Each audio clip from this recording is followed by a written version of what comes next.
केंद्रीय मंत्री अर्जुन मेघवाल बीकानेर के दौरे पर हैं और आज़ादी के अमृत महोत्सव को लेकर जिस तरह से केंद्रीय संस्कृति मंत्रालय काम कर रहा है और खुद अर्जुन मेघवाल भी रंगकर्मी संस्कृति से जुड़े हुए हैं कहीं ना कहीं। और रामदेव जी के जो भजन होते हैं अक्सर कार्यक्रम में हम देखते हैं कि वो कहीं ना कहीं रामदेव जी के भजन भी गाते हैं। संस्कृति से सीधा जुड़ाव है, विरासत से सीधा जुड़ाव है और मंत्रालय की जिम्मेदारी ऐसी और ऐसा काम 75वां यानी कि अमृत महोत्सव आज़ादी का और अच्छे कार्यक्रम हो रहे हैं।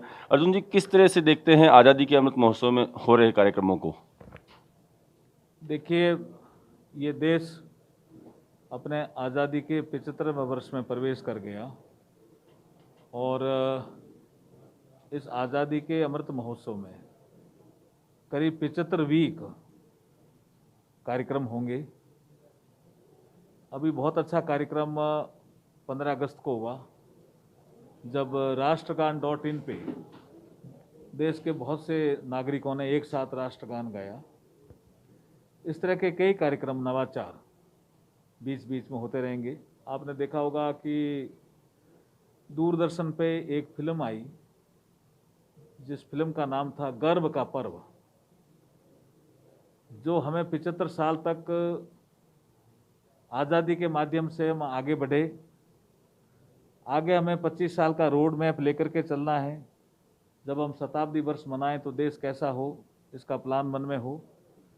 और जो आज़ादी हमें मिली उसमें जो हमारे वीर शहीद, जिनका बहुत बड़ा योगदान, जिन्होंने फांसी के फंदे को भी हंसते हंसते चूमा, ऐसे हम वीर शहीदों को भी याद करें। ये पूरा कालखंड जो आज़ादी 75, जिसको हम प्रस्तुति के माध्यम से, जैसे रंग कर्मियों की प्रस्तुति हो, चाहे लेखकों की प्रस्तुति हो, आज़ादी 75 प्रस्तुति, और उसके माध्यम से ये सारे कार्यक्रम हो रहे हैं। हमारा मंत्रालय नोडल मंत्रालय है होने के नाते सभी मंत्रालयों के, जैसे कल भी आपने देखा होगा एक सूचना प्रसारण मंत्रालय का आइकॉनिक वीक करके कार्यक्रम था, जिसमें सांस्कृतिक संध्या में भी देश प्रेम के गीत, जिसमें जनता जुड़ रही है। तो हमें जनता को ही जोड़ना इस कार्यक्रम में, सरकारी कार्यक्रम नहीं है, ये जनता का ही कार्यक्रम हो, ऐसा प्रधानमंत्री जी का सोच है। एक देखने में आया है कि आज़ादी को दिलाने के लिए जिन लोगों ने अपनी कहीं ना कहीं अपना त्याग किया, प्राणों का न्यौछावर किया, और उससे पहले भी जो ऐसे लोग जिन्होंने मुगलों के खिलाफ लड़ाई लड़ी हो और कहीं ना कहीं देश के लिए अपना सब कुछ न्यौछावर किया, ऐसे स्मारक या ऐसी जो यादें हैं वो आज भी कहीं ना कहीं धूल धूसरित हैं। और पिछले दिनों जलियांवाला बाग का जो पुनर्द्वार हुआ प्रधानमंत्री ने किया, तो ऐसा भी कोई विजन है जिन लोगों की शुद्ध 75 सालों में नहीं ली गई, अब मंत्रालय उसकी ले रहा है? क्योंकि जिस तरह से जलियांवाला बाग का वापस रिनोवेशन हुआ है वो अपने आप में एक बड़ी चीज़ है। बिल्कुल ठीक सवाल है आपका। जो हमारे आज़ादी का अमृत महोत्सव का उद्देश्य है, उसमें अनसंग हीरो करके एक चैप्टर भी है। जो आज़ादी के हीरो तो थे, लेकिन लोगों ने उतना गाया नहीं, लोगों ने इतना पहचाना नहीं। जैसे हमारे राजस्थान में मानगढ़ धाम है, ये आदिवासी क्षेत्र का एक ऐसा जगह है जहाँ गोविंद गुरु के नेतृत्व में एक आंदोलन हुआ, जिसमें अंग्रेजों ने कहा हम आपको इकट्ठे नहीं होने देंगे। उन्होंने वो इकट्ठे हुए पूर्णिमा के दिन, और अंग्रेजों ने गोलियां चलाई, जिसमें 1500 आदिवासी एक ही दिन में गोली के शिकार हुए।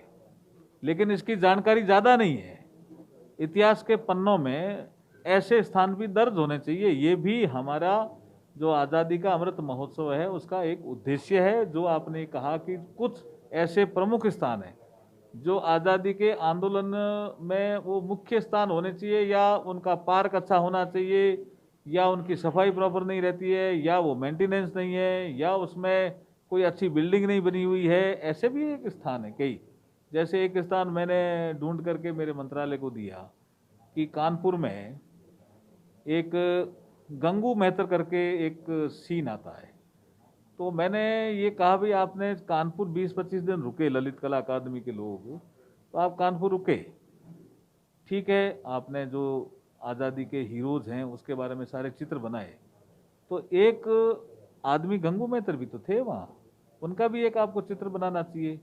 तो बहुत से लोगों को उनकी जानकारी नहीं। मैंने कहा वो आदमी है जिसने 200 अंग्रेजों को मारा, 200।